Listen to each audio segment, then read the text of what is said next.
आपने कभी सोचा है कि हर महीने सिर्फ कुछ 100 रुपए बचाकर भी एक मजबूत फाइनेंशियल फंड तैयार किया जा सकता है? आज के टाइम में जब महंगाई तेजी से बढ़ रही है, तब डिसिप्लिन सेविंग ही सबसे बड़ा वेपन है। इसी जरूरत को समझते हुए स्टेट बैंक ऑफ इंडिया यानी एसबीआई ने एक खास रिकरिंग डिपॉजिट स्कीम शुरू की है, जिसका नाम है हर घर लखपति।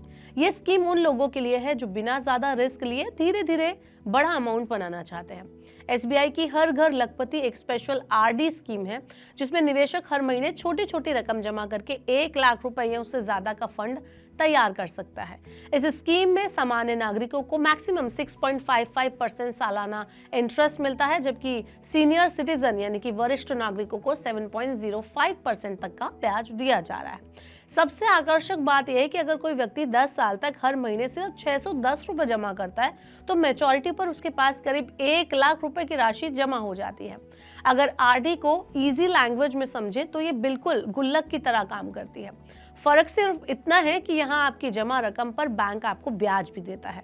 हर महीने तय रकम जमा करने से सेविंग की हैबिट भी बनती है और मैच्योरिटी के टाइम पर एक मुश्त यानी कि इकट्ठा जो आपको रकम मिलती है वो अच्छी खासी मिलती है। हर घर लखपति आरडी का मैच्योरिटी पीरियड 3 साल से लेकर 10 साल तक रखा गया है, यानी निवेशक अपनी जरूरत और गोल के अनुसार अपनी समय अवधि को चुन सकते हैं। ये स्कीम सिर्फ 1 लाख रुपए तक की जो आपको कॉर्पस तैयार कर नहीं देती, इसकी लिमिट और भी ज्यादा है। इसमें निवेशक 2 लाख रुपए, 3 लाख रुपए या 4 लाख रुपए और उससे ज्यादा का भी निवेश कर सकते हैं और गोल रख सकते हैं। जितना बड़ा लक्ष्य चुना जाएगा, हर महीने जमा होने वाली किस्त उतनी ही ज्यादा हो जाएगी। इस तरह ये स्कीम पूरी तरह से गोल बेस्ड सेविंग को ध्यान में रखकर डिजाइन की गई है। निवेश की पात्रता की अगर हम बात करें तो लगभग हर भारतीय नागरिक इसमें निवेश कर सकता है। इसमें सिंगल या जॉइंट अकाउंट खोलने की भी फैसिलिटी है। माता पिता अपने 10 साल से ज्यादा उम्र के बच्चों यानी कि जो सही से साइन कर सके, उनके साथ मिलकर भी खाता खोल सकते हैं। वहीं 10 साल से कम उम्र के बच्चों के लिए माता पिता या कानूनी अभिभावक के साथ जॉइंट अकाउंट की जो खोलने की सुविधा है वो भी दी गई है। तो चलिए अब जरा नजर डालते हैं कि कितनी अवधि के लिए कितना जमा करना होगा आपको और कितने आपको 1 लाख रुपए के लिए कॉर्पस बनाने की जरूरत है सीनियर सिटीजन और सामान्य नागरिकों को। तो 3 साल की अवधि अगर आप लेते हैं तो आपको 2,510 रुपए जमा करने होंगे सामान्य नागरिकों को, अगर आपको 1 लाख रुपए से ज्यादा का कॉर्पस जुटाना है तो। वहीं वरिष्ठ नागरिकों को 2,500 रुपए जमा करने होंगे। 4 साल की अवधि के लिए 1,820 रुपए आपको जमा करने होंगे, वरिष्ठ नागरिकों को 1,810 रुपए जमा करने होंगे। 5 साल की अवधि के लिए 1,420 रुपए सामान्य नागरिकों को जमा करने होंगे, वरिष्ठ नागरिकों को 1,410 रुपए जमा करने होंगे। 6 साल की अवधि अगर आप गोल लेके चल रहे हैं तो आपको 1,150 रुपए जमा करने होंगे, वरिष्ठ नागरिकों को 1,130 रुपए जमा करने होंगे। 7 साल की अगर अवधि है तो 960 रुपए आपको जमा करने होंगे, वरिष्ठ नागरिकों को 940 रुपए जमा करने होंगे।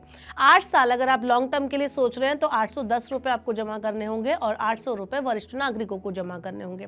वहीं और ज्यादा अगर अवधि है, 9 साल की अवधि के लिए आप जमा करने की सोच रहे हैं तो आपको महज 700 रुपए जमा करने होंगे और वरिष्ठ नागरिकों को महज 680 रुपए जमा करने होंगे। लेकिन अगर आप 10 साल की अवधि के लिए जमा करने के लिए सोच रहे हैं तो आपको 610 रुपए जमा करने होंगे हर महीने और वरिष्ठ नागरिकों को जमा करने होंगे 600 रुपए। तो इस तरह से अगर आप 1 लाख रुपए जुटाने की सोच रहे हैं 3 साल में तो हर महीने जमा करने आपको इतने रुपए पड़ेंगे अवधि के हिसाब से। चलिए अभी तक तो मैंने आपको बताया कि आपको कितनी अवधि के लिए कितना पैसा जमा करना पड़ेगा सामान्य नागरिकों को और वरिष्ठ नागरिकों को। अब मैं आपको बताती हूँ कि 3 साल की आरडी पर सामान्य नागरिकों को 6.55% ब्याज मिलता है, तो वरिष्ठ नागरिकों को कितना मिलेगा। ऐसे ही अगर हम अवधि बढ़ाते हैं तो ब्याज परसेंटेज कितनी बदलती जाएगी। तो 3 साल की अवधि के लिए अगर आप सेविंग करने की सोच रहे हैं तो सामान्य नागरिकों को 6.55% का ब्याज ऑफर किया जा रहा है और वरिष्ठ नागरिकों को ब्याज मिलेगा 7.05% के हिसाब से। वही 4 साल की अवधि के लिए अगर आप निवेश करते हैं तो 6.55% ब्याज मिलेगा सामान्य नागरिकों को और वरिष्ठ नागरिकों को मिलेगा 7.05% ब्याज। वहीं 5 साल की अवधि के लिए सामान्य नागरिकों को मिलेगा 6.30% ब्याज और वरिष्ठ नागरिकों को मिलेगा 6.80% ब्याज। वहीं 6 साल की अवधि के लिए भी सेम ही अमाउंट में आपको ब्याज मिलने वाला है। 7 साल के लिए भी सेम है, 8 साल के लिए भी सेम है, 9 साल और 10 साल की अवधि के लिए भी सेम अमाउंट ऑफ ब्याज परसेंटेज में आपको मिलेगा। चलिए आगे बढ़ते हैं और बताते हैं कि अब आपके लिए ये जो क्राइटेरिया है इसमें अप्लाई करने का वो क्या है, चलिए वो भी जान लेते हैं। तो ये तो मैंने आपको बताया कि कितनी अवधि के हिसाब से आपको कितने रुपए जमा करने पड़ेंगे और कितनी अवधि के हिसाब से आपको कितना ब्याज मिलेगा, कितने परसेंटेज पे। अब इन्वेस्टर्स के क्या कुछ बेनिफिट है वो भी हम जान लेते हैं। तो अगर निवेश के लिहाज से देखें तो हर घर लखपति स्कीम काफी आकर्षक है। इसमें मार्केट रिस्क नहीं है, रिटर्न पहले से तय होता है और निवेश की शुरुआत बहुत कम रकम से हो जाती है। सीनियर सिटीजन को हायर इंटरेस्ट का फायदा यहाँ पर मिल रहा है, जैसा कि मैं आपको बता चुकी हूँ, और लॉन्ग टर्म में ये स्कीम फाइनेंशियल डिसिप्लिन भी सिखाती है। साथ ही एसबीआई जैसे भरोसेमंद बैंक का नाम जुड़ा होने से निवेशकों को सुरक्षा और भरोसे का एहसास भी यहाँ पर मिलता है।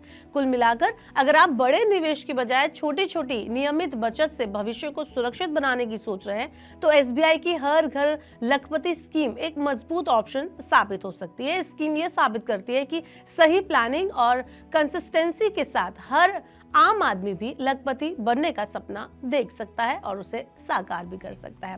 वेल, आप हमें बताइए कि जो हर घर लखपति एसबीआई की स्कीम है आपके हिसाब से कितनी बेनिफिशियल है, और अगर इसमें कहीं लूप होल है या कहीं कोई नुकसान की बात है तो कमेंट इस बिलो और बताएं कि क्या इसमें कुछ आपको रहा जो सही नहीं लगा, या कौन सा आपको फैक्टर इसमें समझ नहीं आया। कमेंट इस बिलो। ऐसे और वीडियोस के लिए देखते रहिए मनी 9 और सब्सक्राइब करें मनी 9 का यूट्यूब चैनल।